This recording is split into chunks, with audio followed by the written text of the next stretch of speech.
Hello to all my friends out there. Here we go again. My refrigerator's pulled out because I had a little problem, so I keep bumping into it. So I hope everyone is doing okay. Life is good, life is good. So, I've been eating some pretty cheap food, you guys. This week, it's been ridiculously cheap. So now it's about time not to bust the budget. That would be stupid.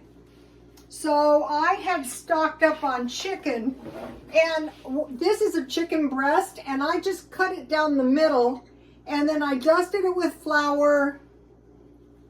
I stocked up on a lot of these cream soups, especially when I find them 50% off. So I mix 1 can cream soup and 1/2 can water, and then I had potatoes, and so it's chicken dusted with flour, and I poured the mushroom soup and water over the top of it. I kind of mixed it with milk, but that would be driving the price of this meal up, so it should come apart. There we go. This is actually good if you've never tried it. So what I did is I waited around, and one time I bought chicken breasts marked down. I also bought fairly cheap, I'm going to mash these, fairly cheap chicken legs at Walmart for $5. I think it was $5 for 5 pounds. Just to warn you though, I was looking around online, and that chicken is actually 2 stars. I don't know what that means, so you might not want to go there. And today I was by the 99-cent only, and so I am a shopper of opportunity. So I have some butter, so I popped in there, and I got these 2 dressings, very cheap. I'll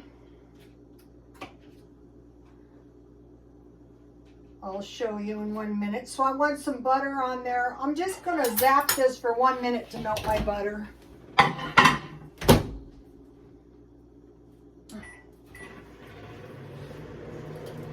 So today I had a busy day, a very busy day. It was busy, it wasn't fun, it was just busy.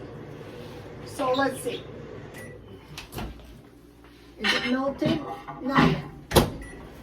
So I was at Grocery Outlet, and I got this honey mustard sauce for $1.79. I go, that will taste good on my chicken. And then I got this ranch dressing for 20 cents. I didn't notice it was that cheap until I went to pay for it. I go, wow, that's a good deal, I'll take it. Okay, and so then I have some sour cream for my potatoes. I find this Annie's brand to be good. So I need some pepper and some salt.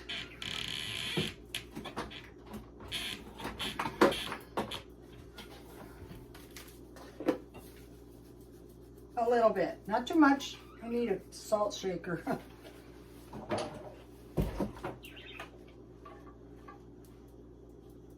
So a lot of times when I have this, let's get some of this honey mustard sauce. A lot of times when I have this, I just have corn or green beans. So I did have that in the stockpile. And then these are nice glass jars. I'm trying to save them. Oh, that's good. Let me taste this. The chicken is this is a good one, when you don't feel like putting much of yourself into your dinner, but you need some decent food.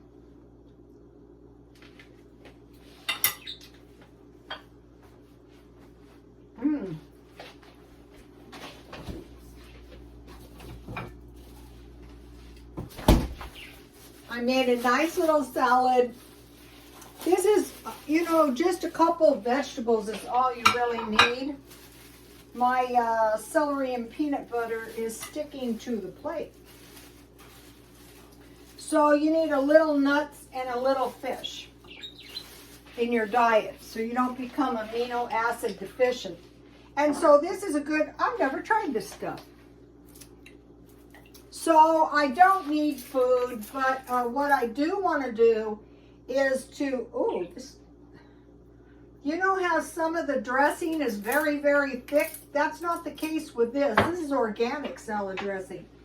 So I had some soft cheese and some peanut butter, you know, and some lettuce and some, so, you know, okay, this is good enough for tonight. And I have some peppermint tea, which is a good one for me. I like iced tea. Uh-oh. So dinner was nothing but easy. And so I told you guys I've been a cheapskate all week. Well, all month really. And so now you saw the stuff I bought, probably all the rest of next month. So I splurged and I bought these cookies for $12.99. And I have consumed quite a few and they're well worth it. And so what's really kind of super duper about this is the cookies are all in these little packages, and this is 12 cookies, and there's 4, so there's about 40, no, there's 8 of these. So let me see, I already tried some. They're really yummy. They're Italian cookies. Let's see, what kind look good? They all look good. All right, let's try these. So one of the things that I like to indulge in when I indulge is good cookies.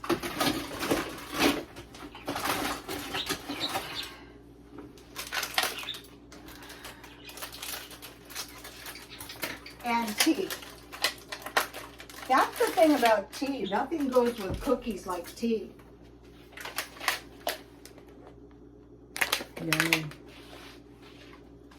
Just 2, not to be a glutton. Ha ha. Okay, so here's the chicken recipe in case you guys want to see the recipe real quick. Okay, so I'm watching on Netflix Married at First Sight. And it's like a mini-series. And I watch a few episodes and actually it's kind of making me cringe. I did get through all the weddings.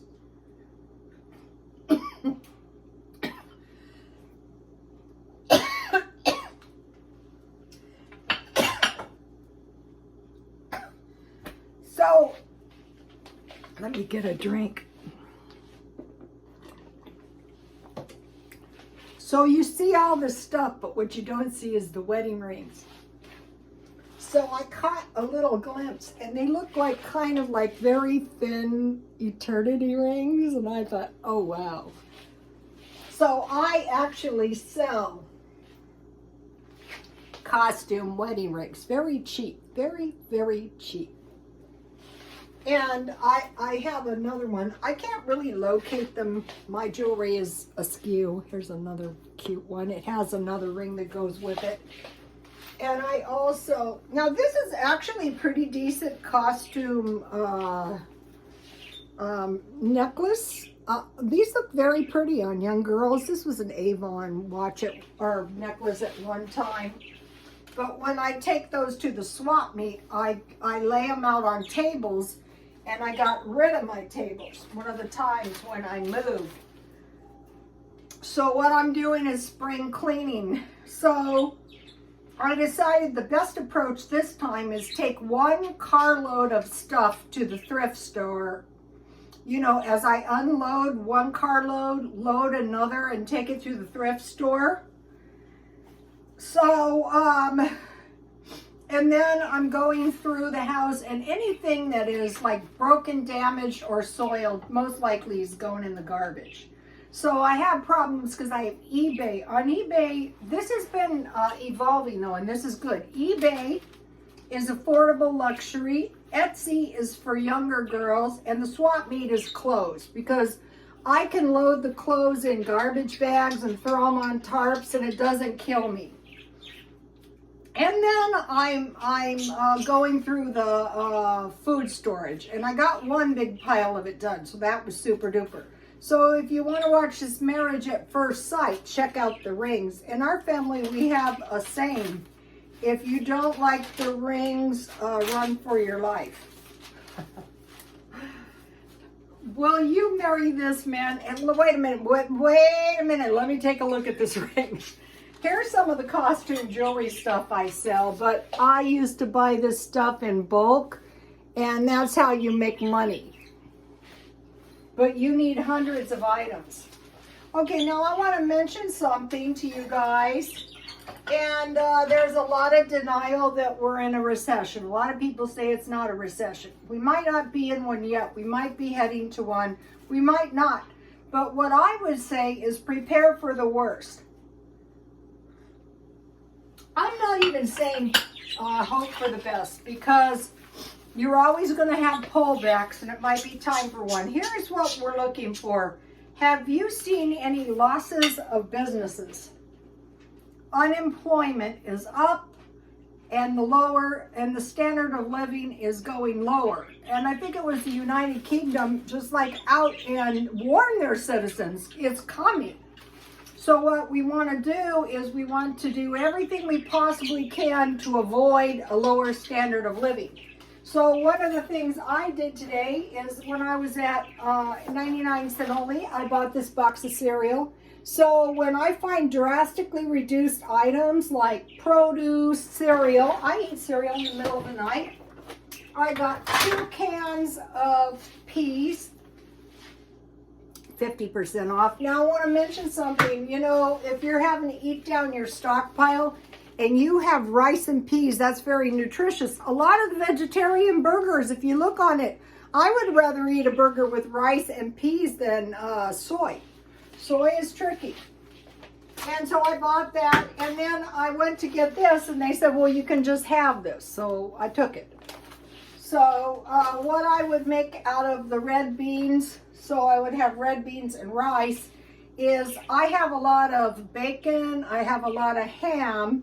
So I have a recipe, a lima bean recipe that I have made many times, and it's just onion, garlic, lima beans, and ham, or these red beans, and you cook it down. I might try the Instapot. I think yogurt's going to be the next thing. You cook it down, and then with the lima beans, you add some like evaporated milk, and you can put a little bit of, you know, some kind of chili powder on the red beans. That's good. But mainly you need bacon or ham. So, okay, lower standard of living. Nope, not going there. Tightening of credit and increase in interest. We've seen slight ones.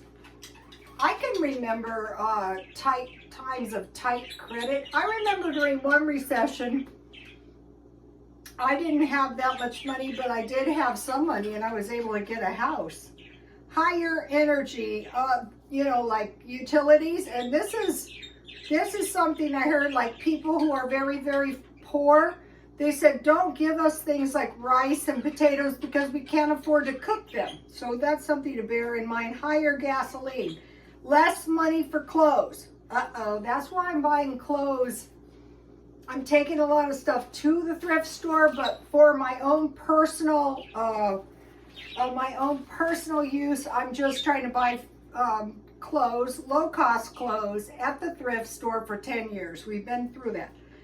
Less saving money. So I would say, like, the best way to really save money is to cut the spending. You know, the less money you spend, the easier it is to save. Some people, you know, they want to count every penny. I have done really pretty well in my life just by, you've seen me breakfast, lunch, and dinner. I might buy something, but it would be very cheap. And then, you know, I have these other sources of income: eBay, Etsy, Swap Meet, and YouTube. So that is very little money, but it helps. Okay, less saving, defaults on loans. So when you start seeing a massive default, that's when it's going to become hard to loan. So right now you want to watch your equity. So you know you could borrow against that, hopefully. And a lot of people say no use of credit, but I mean, who would have more money? The person who just had, say, $100,000 equity, or the person who had $100,000 worth of equity, $100,000 worth of cash, and $100,000 worth of credit. So that brings us to why we want to avoid defaults on loans. A higher price of cars and repair, and last but not least, higher taxes. That's like something we can't do anything about. So to avoid this lower standard of living, if you're like, you're not killing yourself, but if you find this salad dressing, I will enjoy this. And you find, you know, your cereal, and you stockpile dollar cartons of shelf-stable milk, you're going to be okay. Okay, now there's been reports of shortages in the food bank on the rise in Texas. So what they're saying is the money for the funding of the food is not. What they were doing is the food banks were buying food from the grocery stores, but the grocery stores need it for their own selling, and also less help in the food banks. A lot of people who help in the food banks are recipients to the food bank. So what we want to do is we want to do everything we possibly can. You know, buy the bark down food is one of the best things. Stockpiling, you know, so you can go. Okay, and so then now what can we do? Cash. That's the most important thing during recessionary periods. That's how I bought the house that time. Debt load. So we want to say, okay, what kind of debt load do I have? You don't want to, you know, do away with all your credit, because, you know, maybe it would be smarter to buy something and pay on time than to use all your cash, and then you don't have any cash and something happens. But that's for the person. Okay, now here's what we're expecting price increases on: dairy, coffee, and non-alcoholic beverages. I have seen a definite increase in Diet Coke, flour and bread, fats, oils, fruit and vegetable, processed fruit and vegetable, sugar and sweets, butter, margarine, meat, poultry, fish, milk, eggs, soybeans. Now, soy is in all kinds of things. All right, and now lately they've been reporting that things have been happening at the food processing plants. And so the food processing plants and the transport of the food is key. And then I don't know if America will be affected by the conflict, but it's highly possible. So, okay, you guys, I will see you tomorrow with another cheap meal. And this is a lot of food, so I have plenty of food. I had food left over from the last 2 nights, but I thought it was about time for some decent food. Please like, comment, and subscribe, and God bless you all.